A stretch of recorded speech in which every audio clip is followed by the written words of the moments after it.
Hey guys, welcome to Man Medicine, where we talk about how men can optimize their health and escape the collapsing U.S. healthcare system. Today I wanted to do a follow-up video to one of my older videos on Gonadorelin. And in that video, I showed and I tried to explain why I think Gonadorelin is a very poor substitute for HCG, despite what we're being told from a lot of these fly-by-night windmill TRT clinics and anti-aging clinics. Unfortunately, it just doesn't cut it. I did some of my own blood work where I showed you I continue to have undetectable levels of LH and FSH despite using Gonadorelin for almost 6 weeks on a baseline background of testosterone replacement therapy, which is typically how it's being used. And the clinics that are out there are mostly recommending that Gonadorelin be given in 2 bolus doses per week. So like a Monday, Thursday regimen, for example, anywhere between 100, maybe up to 200 micrograms at a time. And I tried to show why that's just not physiologic and why that's it's just not going to cut it when it comes to replacing HCG. So I wanted to go a little bit deeper into this today. I don't feel like maybe I explained some of the physiology as well as I should have. And I'm hoping that this is something that you guys find informative. So when I went online originally to do that video, I wanted to see if other people were talking about this, and the only thing I found on Gonadorelin was, were videos produced by various TRT clinics or people that sold Gonadorelin, and they were touting it as the next replacement for HCG, and in some videos, which are actually pretty good, they explain the physiology of how it worked and how it's essentially GnRH. It causes LH and FSH to rise, so you're using your own natural pituitary hormones. But they missed one key issue, I think, when they did those videos. They got the physiology right, but I think that they missed one of the most important parts of this this whole process, and I'm going to explain that a little bit in this video. But since I made my video, I was actually glad to see that Jay Campbell had come out with a video where he talked about Kisspeptin and Gonadorelin, and basically just he said that they were not worthwhile, and many of the physicians that he networks with had spoken with him privately about it and said the same thing. So I was actually very glad to see Jay made this video.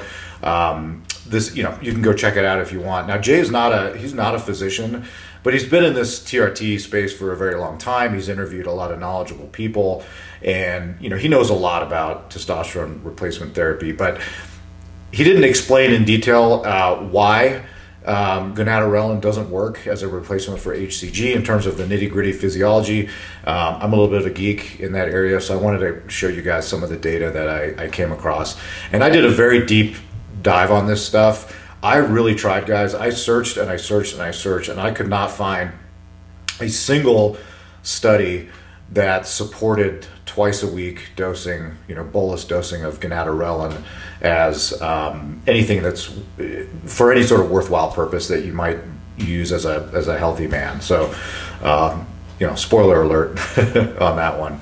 So before we go into some of the studies that I want to show you guys, I want to just briefly review the hypothalamic pituitary axis. This is a really nice, elegant diagram.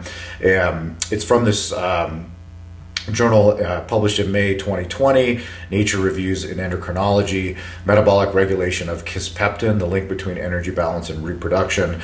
I might go over this paper at a later time because it's actually really good. But I love this this diagram is beautiful. Full credit to them for this.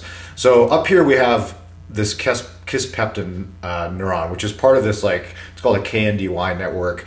And we're not going to talk about Kisspeptin today, but just for the record, I agree with Jay. Kisspeptin is not going to be a viable substitute either. There's no studies on it really, and I could be wrong, but if Gonadorelin doesn't work, then Kisspeptin shouldn't work either. It's going to have the same issues that we're going to see with Gonadorelin, so I'm not going to get into that. So here's Kisspeptin. What Kisspeptin does is it stimulates the GnRH neurons in the hypothalamus.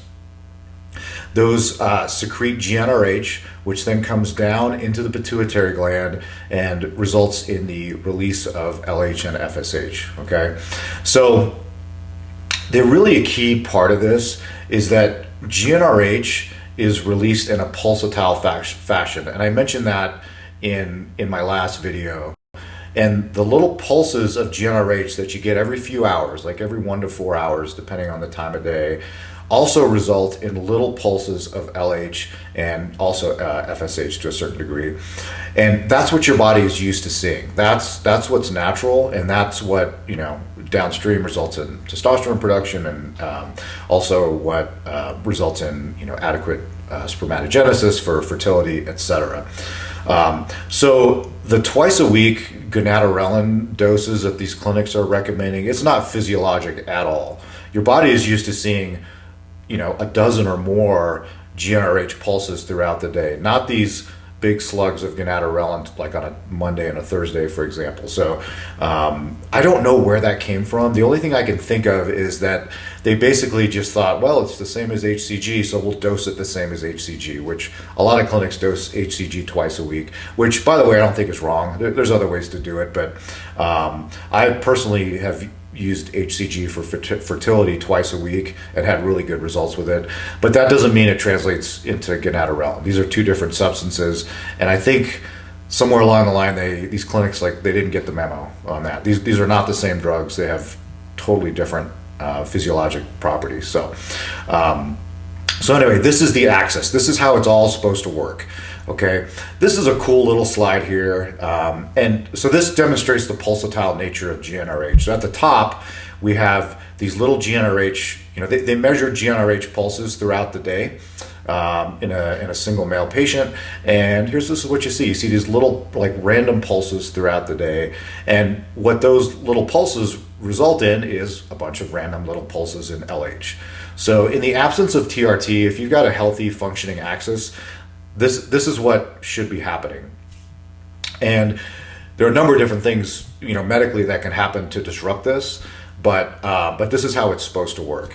Now, when you're on testosterone therapy, this GnRH plot here basically goes flat. You stop making GnRH pulses, and you know, that's, you know, we can talk about that in a different video, but you know, just exogenous testosterone shuts down GnRH. But this is what it's supposed to look like. Now, here's the thing. Now, Gonadorelin has been around a really, really long time, so this is not a new thing. So endocrinology subspecialty clinics have been using Gonadorelin for many, many years. It's actually used fairly regularly in the reproductive endocrinology world. So if you know, if you and your wife go to an IVF clinic, you know, they may be prescribing you a dose of Gonadorelin, you know, to induce fertility and ovulation, that sort of thing. But they've known about the pulsatile nature of GnRH for a very, very long time, and they know that if they want to get a physiological effect from Gonadorelin, you have to dose it in pulses. And Jay talked about this in his video. And, you know, long story short, I'll show you the studies that prove this, but if you're going to use Gonadorelin, if you want to have a sustained LH and FSH level, which you have to have if you want to maintain testosterone production, and you have to have it certainly if you want to maintain sperm production, you have to dose Gonadorelin multiple times per day, which is, if you're injecting yourself, I mean, that's a huge pain in the ass. You're looking at like 4 to 8 injections per day, if not more. And I've seen some guys on forums post their lab results who have done that, and they do have detectable levels of LH and FSH. Now, I realize those are not, you know, that's not a legitimate medical study, but it's just some random dudes on the testosterone forums. But it does, you know, it does fit with what we know about Gonadorelin. So I want to show you guys how Gonadorelin actually gets used at big places like the Mayo Clinic. And Gonadorelin gets used mainly in two ways. Okay, one is to test the function of your pituitary gland. So that's when it's given as a single bolus. So if you've got low LH and FSH and your doctor maybe wants to find out, is it a problem with your pituitary gland, or do we have a problem upstream, you know, maybe in kisspeptin or in GnRH? If you give somebody like that, where you don't know what the issue is, a big slug of Gonadorelin, and then check their blood, you should see, shortly afterwards, by the way, and I'm going to show you that, you should see an LH and a little bit of an FSH spike. And if you have that, your doctor's like, okay, your pituitary gland is functioning. Whatever the problem is, it's north of that. So, and then they can, work from there. So that's the only time in mainstream medicine where gonadorelin is given as a single bolus. Okay. Now, it's also given in a pulsatile fashion. And rather than have patients give themselves, 8 to 10 injections per day, which is just not feasible. Even the most compliant patient is not going to do that day in and day out. They have come up with this device called the LutraPulse, which is pretty cool. Now, the LutraPulse, I've never actually seen one of these in clinical practice, but it's a lot like an insulin pump. So you carry this, there's a portion of it that has a small tiny needle that's just embedded in the skin, and it connects to this device here that you can program, and you can alter the dose and alter the frequency, etc. So this is what the Mayo Clinic does here with their gonadorelin. So if they're using a LutraPulse pump in adults, so this is the dose that they like. So, and by the way, this is for treating amenorrhea, which is lack of periods or infertility in women. But you can also use this in men who have hypogonadotropic hypogonadism, so a problem up in the pituitary gland, presumably things like Kallmann syndrome. You can look that one up, things like that. So in adults, they use 5 micrograms injected by the pump into a vein. It's not into a vein usually, it's under the skin, over 1 minute, every 90 minutes for 21 days, so for a female cycle. So this is to induce like ovulation, etc. So every 90 minutes, this little device gives them a pulse, and you can alter the dose. They say they start here at 5 micrograms, and typically if they're not getting a good response, they can up the dose as high as 20 micrograms. But again, these are individual little pulses in order to get a adequate LH and FSH response, not 2 big bolus doses, twice a week like these clinics are doing. All right, so let's get to the good stuff here. So this slide sums it up. This is why 2 doses per week of gonadorelin is not going to be a good substitute for HCG if you want to maintain fertility or if you want to maintain testicular production of endogenous testosterone. Okay, so here's the study. This is from the Journal of Steroid Biochemistry. This is an old journal. When was this one? This is like 85. So again, you got to go back. You got to dig. Go into these dusty old archives and find these studies, because all this stuff has been worked out, decades ago. So this is from 1985, LH and FSH responses to GnRH in health and disease. So they looked at a bunch of healthy people, gave them gonadorelin, and then they also looked at people that had problems with their hypothalamus and pituitary. But this is the graph from this study that I want you to pay attention to. So this is the LH and FSH response to a bolus dose of GnRH in adult males. I believe it was 50 micrograms. So at time 0, obviously LH and FSH was kind of low, less than 10. And then they got their dose of GnRH/gonadorelin. And within 20 minutes, look at this, you got this spike here of LH and FSH in men. And then in women, same thing. For whatever reason, women have a bigger LH and FSH response to GnRH agonists than men do. I don't know why. If there's a smart reproductive endocrinologist out there, maybe you can explain that to me. But this channel is about men, so we're going to focus on the male graph. But the response is the same qualitatively, just quantitatively it's slightly different. So anyway, what you see here is within 20 minutes you get a nice big spike in LH, a spike in FSH, although that's a bit subdued. And then here's the important part. Over time, you peak at 20 minutes, and then after that it starts to go down. And look at this, by 120 minutes, so 2 hours, you're not quite back at baseline, but you're pretty damn close. And even if, let's say you got twice the peak here, maybe you doubled the dose. You took 100 micrograms or quadrupled the dose, which the dose does actually change the amount of LH that's secreted. It doesn't change the fact that the slope of this curve is going to go straight down, and within just a few hours, your LH level and your FSH levels are going to be back to what they were beforehand. Which, by the way, if you're on testosterone, it's 0.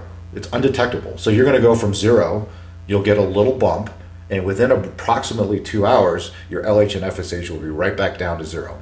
And that's what I noticed with my blood work, because I checked my LH and FSH level. It was just a little bit less than 24 hours after my last dose of Gonadorelin. So presumably, if I cared to repeat this experiment, which I don't, I would need to like literally inject myself with Gonadorelin in the parking lot of the lab and then go check in, and then hopefully they can get me in within 20 minutes to an hour so that I could potentially have a detectable LH and FSH level. I don't want to do that experiment. If one of you guys does that experiment, please let me know, because I think it'd be pretty cool to find out. But this is really important. So this is why these 2 big doses, these big slugs of Gonadorelin that are being given twice a week by these clinics, they're not going to result in sustained LH or FSH levels, which is the whole point of taking this stuff.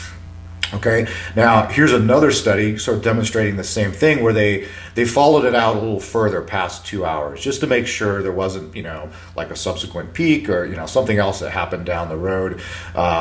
This is the Journal of Clinical Investigations. I believe this is another older journal. When was this one? Yeah, 1988. This is the June issue back from 1988. And then here's the graph from that, where you can see basically the same thing.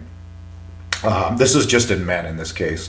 So you get a bigger LH surge than FSH, but you still get a little bit of an FSH spike. But look at this, within 2 hours, just like in the last study, you're getting pretty close back to your baseline. If you follow it out for 3 hours, it drops some more. And if you follow it out to 4 hours, I mean, you are definitely you're basically back to where you were before. So, this is not surprising to me. So this is consistent with what we showed in the prior study. So it's a bit disappointing, guys. I'm not any happier about this than you are. With these ridiculous FDA restrictions on the compounding of HCG, it's increasingly difficult to get HCG. It now has to be brand name Pregnil from Big Pharma, so they're making a killing on this stuff as if they weren't making enough money already. So it's I'm hoping that they'll pick up the supply, because certainly the demand is there for this. But Gonadorelin, guys, is just not going to be it's not going to be the magic ticket to keep you fertile while you're on TRT. And unfortunately, this is causing men to have to make some tough decisions, such as coming off of testosterone, or maybe transitioning over to clomiphene or N-clomiphene, which is fine, but it's just not the same. It's not as efficacious. So as far as maintaining fertility on TRT, guys, Gonadorelin's not a good option. Now, maybe you're on it to maintain testicular size. I couldn't find any good studies on that. So if you guys are out there and you're using Gonadorelin simply to blunt the atrophy of your testicles from testosterone and it's working for you, let me know. I'm curious about that. I could see maybe that it could potentially be somewhat efficacious for that. I wouldn't hold my breath on it. But perhaps, these twice a week little pulses, or maybe if you do it 3 times a week, little pulses of LH and FSH for a few hours might be enough to keep you, from having your testicles turn into little raisins, but who knows? And then finally, this is not going to be adequate monotherapy like HCG is in some case for young men who have very low testosterone levels. HCG fills that role. But unfortunately, Gonadorelin it's just not going to cut it for that. So, major disappointment. Again, if you want to maintain fertility on testosterone, you're going to need HCG unless something else comes down the pipeline. Unless I'm completely wrong about Kisspeptin. I don't think I am. I don't think Kisspeptin's going to be. I don't think it's going to be worthwhile. HCG is going to be required. In my case, I should do a video about what I did for my sperm counts, and the combination of HCG and recombinant FSH, again, which also can no longer be compounded and is insanely expensive. That worked incredibly well for me, allowed me to father my first child. Now, HMG, Jay does talk about that. Human menopausal gonadotropin is a less expensive, perhaps slightly less efficacious thing that you can use in addition to HCG to keep fertile. But again, that can't be compounded anymore thanks to the FDA's new regulations. So you're going to pay through the nose for that one too. But hey, listen, if you want to have a kid, I mean, you either have to come off testosterone and get on clomiphene and have a little bit of a rough ride, father your child, and then get back on testosterone, or you have to be able to be willing to pay quite a bit of extra money to get HCG with or without recombinant FSH or HMG. I may do a video about that for you guys as well. All right, guys, that's all I have for you guys today. Again, I'm not happy about this. I wish we had better options out there. But what I really wish is that some of these shady clinics stop pushing Gonadorelin on their patients, and because it's not something you shouldn't be paying for this stuff if it's not doing what they claim that it does. So again, I spent many hours combing the literature trying to find support for the use of Gonadorelin. I just couldn't find it. If you do find something out there that does support the use of Gonadorelin in healthy men on testosterone, please send it to me. I'm not infallible. I'm not an endocrinologist. I'm not a PhD physiologist, but I like to read. I couldn't find anything on it. I'm pretty sure there's nothing out there. I mean, I spent a lot of hours the other day really trying, because I want Gonadorelin to work, but I just couldn't find any support for it. So I have stopped prescribing it at this point. And, I think these other clinics, if they're going to continue to prescribe it to people, they need to be a little bit more honest with patients up front, because I've had a lot of guys reach out to me and have clinics tell them that, yeah, this stuff works exactly like HCG. And that's not true. First of all, it's not HCG. Even if it did work, it doesn't work like HCG. And it's all the data out there shows that it's nowhere near as effective as HCG. So I'm sorry, guys. I wish things were different. I will catch you next time. All right. Talk to you later. All Man Medicine video and audio has been created and shared online for informational purposes only. This podcast does not constitute the practice of medicine or professional healthcare services of any kind, including the giving of medical advice. I am not your doctor. No doctor-patient relationship has been established. This content is not meant to be a substitute for professional medical advice and should not be relied upon solely for that purpose either. The only purpose of this content is to present peer-reviewed, research-backed health information for your consideration. As always, rely on the advice and guidance of your personal physician before undertaking any activity presented here, and if in doubt or not comfortable with said activity, practice discretion. Your health is your responsibility and not ours. Finally, I take conflicts of interest seriously. I accept no compensation whatsoever from any private corporations, including pharmaceutical or supplement companies. You can trust that if I recommend a medication, product, or service, it's because I genuinely believe in it and not because I'm being paid to endorse it.